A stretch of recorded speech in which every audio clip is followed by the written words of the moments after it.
I'm Geoff Nemnich. And I'm Rick Paillet. And we're the hosts of The Last Stand. Coyote hunting is my passion. And coyote calls are my livelihood. And together we aim to bring you the best predator hunting tips, tricks, and tactics, right down to The Last Stand. The Last Stand, presented by Lucky Duck Predator Calls. We are the masters of deception. Swagger bipods. Shoot with confidence, shoot with swagger. Onyx Hunt. Know where you stand. Hornady. Accurate, deadly, dependable. After we got done with the last episode, I was a little bit down in the dumps because of the heat and the calling wasn't that great, and I about half begged them to come back out in a couple weeks, and they did. But the only bad thing to that was I forgot rifle deer season would be going on, and it ended up being just as warm as it was before. So the first morning, Dustin and Patterson come with us, and then my brother's got a few good spots that I usually just take him on. So we picked my brother up and gonna let him run the 10 gauge. So with rifle season going on, we were really limited to where we can go.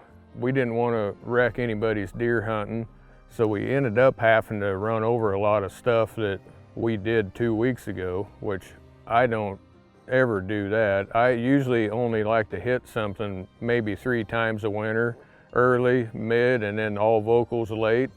It's like we had a couple strikes against us already, but we got after it like we do.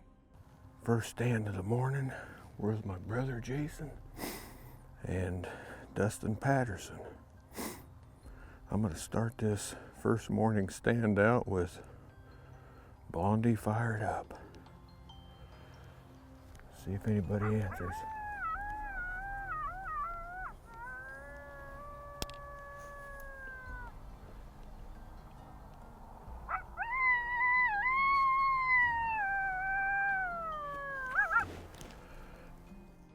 So stand 3 was a spot where we had a bow hunter, a friend of mine from Colorado was out, and he shot this deer and thought he made a questionable shot. And I said, we gotta leave it till tomorrow morning. We'll bump it or whatever. That's just what we do, you know, So he's all worried about losing his meat. And I said, if they find it, they'll just chew on the back of it a little. It'll be all right. So we go find his deer the next morning right off the bat, and that thing was cleaned up. I mean, there wasn't nothing left of it but a skeleton. I knew there was a lot of coyotes in this area, and we actually tried the same spot 2 weeks ago. So we all slip in there and scatter out in them bales. Second stand of the morning. This is redemption day from the last time we were here. Hopefully we get 1 or 2 to come in. Today I'm a little out of my element not carrying my shotgun. Rick's little brother has a shotgun today. I'm sitting here with this rifle thingy with the glass thing on top of it. So I started off with a couple different rabbits. Man, I just happened to look over to the left. Nobody move.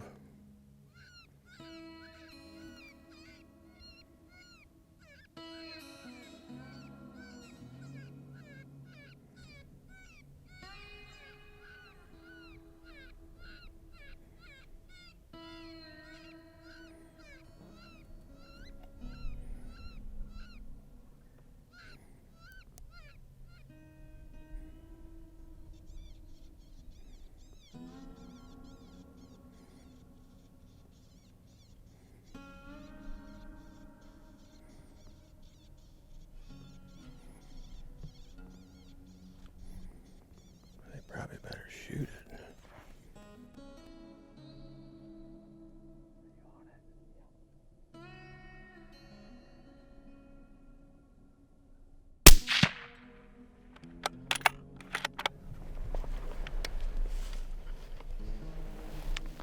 Finally got to see a coyote. Didn't come in the way we wanted it, but the day's still young. Hopefully it gets better as we go. Maybe there'll be another one with this one. So I turned Sig 3 on, and shortly after that, another coyote showed up way across to the right, and he was studying us, and I thought, okay, I'll turn a coaxer on, get him over here. Is he thinking about it? I can't see him now. And I think I turned baby cottontail on, and that thing like swapped ends. So right then was an indicator to us that with the weather and all the people in orange marching through the creeks, whatever, they weren't having nothing to do with the rabbit or the bird. So after we got that coyote drug out of that stand, we took off, and we're about 2 miles from where we had got a double 2 weeks ago. And there was 4 coyotes came in on that stand. We hiked back in there just like we did before, set up in this old tree that me and my dad had drug up there for better filming.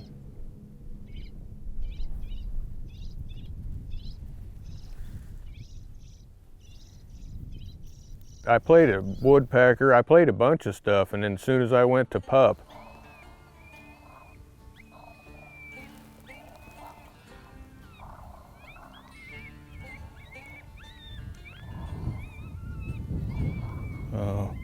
he's down in them trees. There's another one, yeah. And up against the fence line.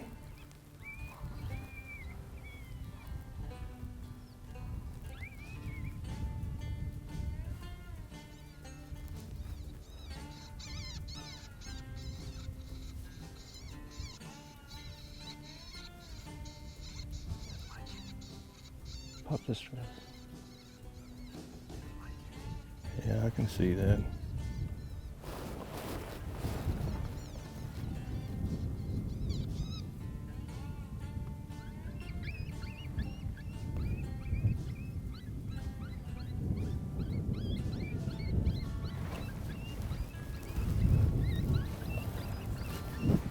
See that mangy one down there? Woo!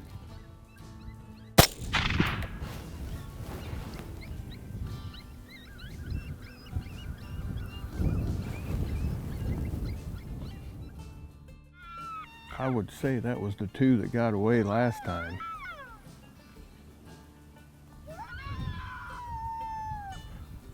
I don't feel like they would have came any closer to the pup fight I was playing, so I tried a baby cottontail, and then they like almost acted like, oh, that's what they did last time. I'm still playing around here trying to get that last one to come back for one little peek. Probably not gonna happen though. What do you think, Dustin? You shot the right coyote this time. I think so. Proud of you. Let's get out here and go find another high noon one. I like it. Not the greatest of footage again, but better than walking out of here with your dauber down. So we're only 4 stands in, and we've got a couple of kills already. Not the greatest, not them hard chargers we're looking for, but we're pumped up and fired up and ready to go. And then bing, bang, boom, 7 stands later, we ain't seen squat. So it's getting late in the afternoon. I got a spot where I know there hasn't been anybody deer hunting, and we always shoot a coyote or a bobcat. But the way the sun was in the wind, we had to come in at it at a different angle. So we get set up, and I was playing Lucky Pecker, and I had it cranked up pretty good.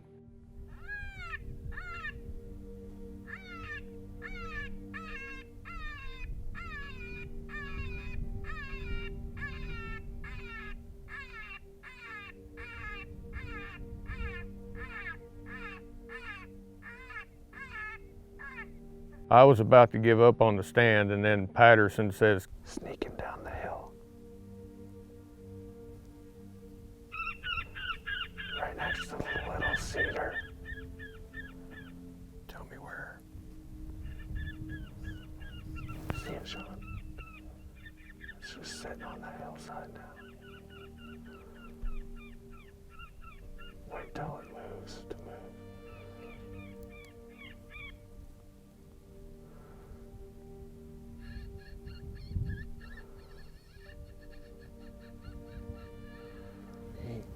sitting there just looking. Is he nervous? There it comes. Go ahead and move on it. Is he coming? It stopped.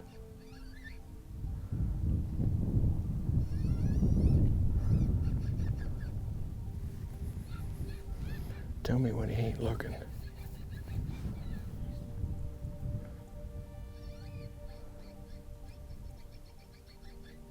So for me, when I have an opportunity at a cat and it's not smooth, you can see it plain as day. What I'm saying is if it's bald grass and you can see it, then try to work it closer. But if there's any kind of cover whatsoever, I mean, they'll screw you over every time. And where's he at for a minute? Oh yeah, I see it.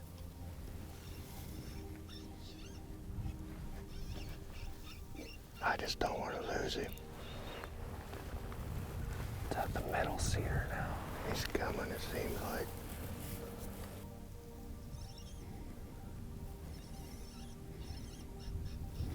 I've seen him get behind an evergreen like that and you never see him again.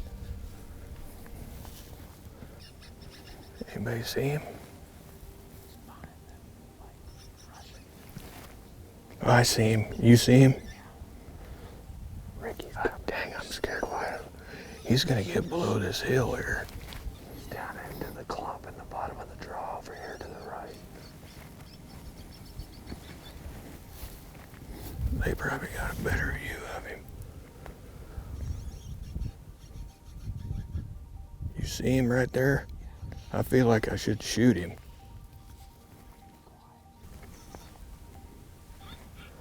God dang it. That was where I wanted to do it, right there. That was a mistake, I think. We decided to try to coax him on in there, and I was, in my mind, I knew that was a mistake, and sure enough, when he worked his way down that hill into that bottom where that grass was taller, we never saw him again. Day 2 was kind of a repeat of day 1. It was hot and we were on Russ's with Mike. Mid-morning, we're going into maybe one of my most favorite spots. I ain't gonna say 100%er like a lot of the, but 9 times out of 10, we call something in there. All right, this is the 3rd stand of the morning. I bought a tasty pastry donut this morning that I said I'm not gonna eat till we get one to the call, and I'm getting hungry. I want that donut. I want it bad. Right, Mike? I'd been playing TNT for several minutes. I was getting kind of like, nothing again. Now here we are. And this blue heron lands in an evergreen way down there, and I was like, that's kind of odd. And I just looked over to the left, and a cat was. Hey, I'm gonna shoot it, Mike. Yeah, you got a fur harvester? Yeah, I'm gonna shoot it.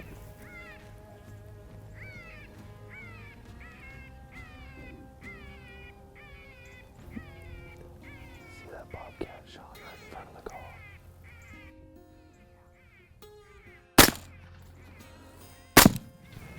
Nice shot, Rick. Got it on the Second one was. I pulled a Mike. Sure made him jump. You get to eat your donut. Hey, look. Oh man, I don't even know what to say. He gets to eat his donut. You know what? I want to give a real quick tech tip. When you're shooting an AR, your scope's about 5 inches. Can you see where I'm talking about? I got the shakes bad. So here's your barrel, your scope's up here, so at 20 yards, you're gonna be about that low. I know I'm shaking, but I'm telling you, remember that when you let something get into, man, I'm rattled. Mike didn't have a fur harvester, so I'm gonna shoot it right. But what you don't remember is at 20 yards, your AR is about 5 inches low. 4, well look, you can see where the scope is. It takes it 50 yards to, get light back where it's supposed to. So, man, you just don't realize when the calling's tough, how much it means when you have a magical hunt like that. That was pretty, Right in, didn't it? oh man, did you see him right after I said Sean? Man, I'm just spent. That second shot was amazing. I can't, after it took off like that, I was like, holy cow. Yep, too low. I'll have to remember that excuse for next time I miss. Well, 20 yards. Don't. Can't you just let me have my donut? I'm letting you have your donut. Good shot, bud. Yeah, That second shot was amazing. I don't know how you hit it. I just, with that red dot on top, it's right there. That's what you used? Yeah. I gotcha. I'll tell you what, if I wouldn't have got it killed, I would have literally kicked the windshield out of my Tundra. I would have. Would you eat the donut? No, I'd have stomped that thing into the earth. Could you imagine how teed off you would have been? Yeah. At 20 yards? So we grind out the rest of the day and got this crazy coon and this big cottonwood, and I'm saving the last stand. I know exactly where I want to go because we've been bow hunting in there and the coyotes are lighting up in this half section just all over it. So finally it gets 4:30 and we slip in there. I'd like to think of it as I Am Legend, when those dogs are like held back by the sun. We like to call the last spot we hunt at the end of the day the last straw when it's like this. It's not the last stand, it's the last straw. I'm just kidding. We're gonna get one.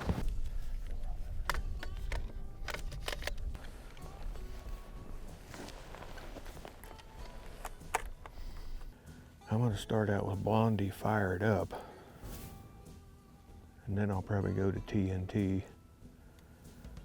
We'll see how it goes. We got about 10, 15 minutes and it'll be done.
There was 3 over here and 1 down in front of us that sounded real close and a couple off over to the left. I'd say there was 6 or 7 coyotes in that from one side of that creek to the other. So I go into prey distress and Patterson says there's one over here in a cedar and it just lays down.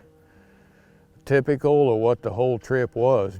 They just weren't hungry. They just didn't care about any rabbit, you know. And then I tried another rabbit, and then I tried another rabbit.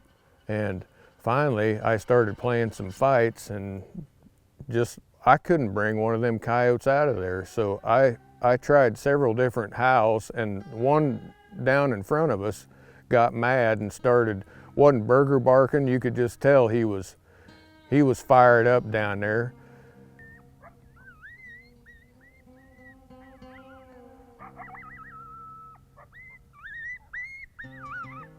And he didn't want to come out, really. We couldn't see him down there. Then finally I did a Crippy solo serenade, I think, and that teed that coyote off enough that he came out. He's right on the edge down by the big tree.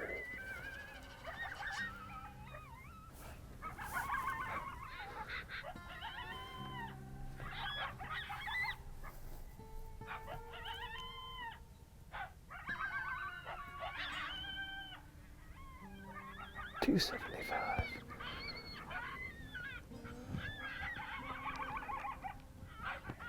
Yeah.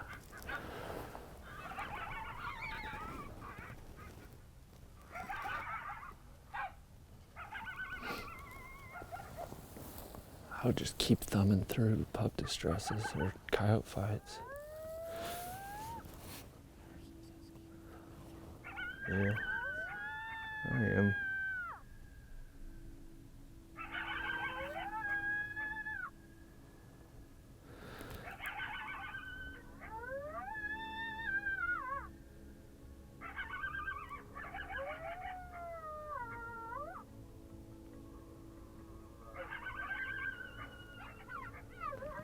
See him digging and scratching down there.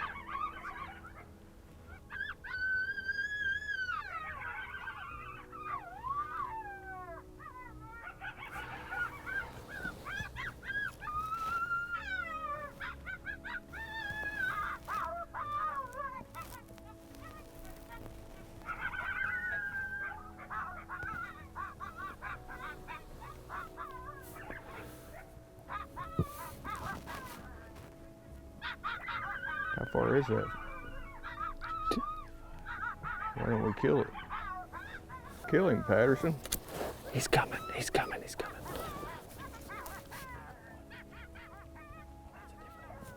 He's giving us a look now.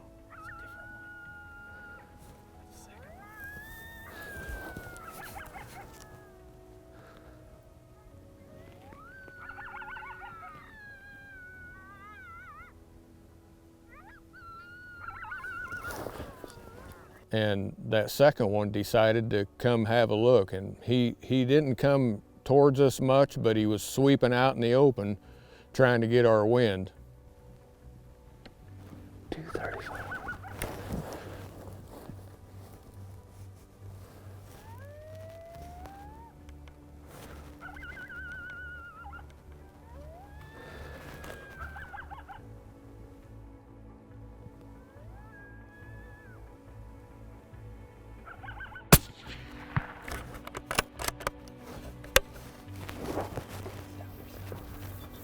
I hit a fight instantly, and that second one come out there to try to look for his buddy or to check out what was going on.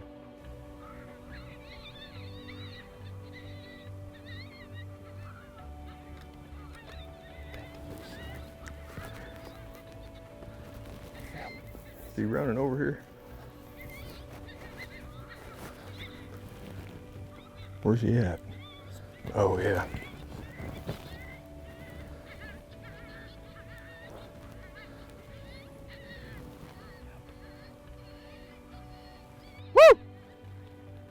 He heard me.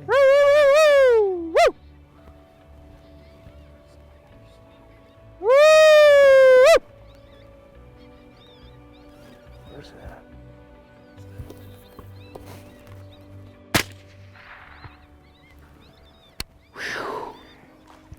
Did you get it? I didn't want to shoot. I didn't see it. I was a freaking nervous wreck over here like usual. I don't even know how we pulled all that off. I just want to say, some days they just won't come in.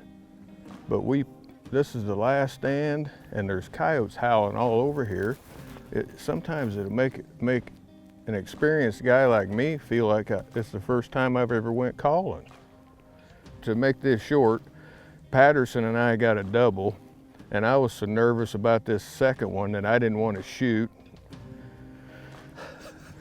Good job, Patterson. I should have had a double there, but this low light, I kept losing it in the scope. Oh, man. Is that a wrap? Were you full power on your scope? Well, no, because it'd go too grainy down there, so I had to back it off a little bit, and I was like, come on, Patterson, shoot. I just didn't have no confidence that I could kill him, and this is, you know, I don't know what the yardage was down there. I thought you guys said about 300 or 270. 275 on that one and 235 on this one. And this 223, you know, I haven't really shot long, I don't know, so I just put it about 4 inches above him and let her eat, because I thought he was gonna go any second, and You just didn't feel, I was on it and I got the shakes and I stopped myself. when it's such a struggle, it means a huge amount, you know, especially to capitalize like we did. I mean, we could have did a pouting march back to the truck, you know, on the last stand, and this is how me and Patterson dream of something. Yeah. Geoff would even be proud of our shooting there. Yeah. No, that was perfect. So some days when the coyotes are flying in left and right and you got the pickup bed full of them, you know, it's no big deal. But when you struggle and you work so hard at it, and then it all comes together in the end like you dreamed, you just get frazzled, you know. I was rattled on that deal, and I didn't want to shoot the coyote that I shot just because I was shaking around and I was nervous and I didn't really know the yardage, but we made it happen. It was awesome to end the trip with a double with my buddy Dustin Patterson.